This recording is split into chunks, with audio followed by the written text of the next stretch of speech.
Men hozir aytayotgan gaplarim ayrim insonlarga taalluqli. Nam tortish shart emas.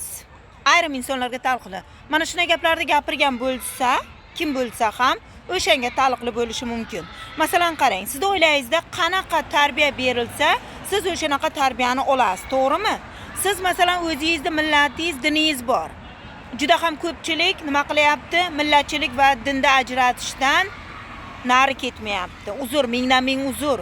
Lekin siz o'zingizda oilangizda ko'rgan tarbiyani qilgandek, har birimiz o'zimiz tug'ilib o'sgan o'sha din, millatni haq deb qabul qilamiz. Siz kimsizki millatchilik qilasiz? Siz kimsizki dinlarda ajratasiz? Kimsiz? Bir gunohkor bandasiz.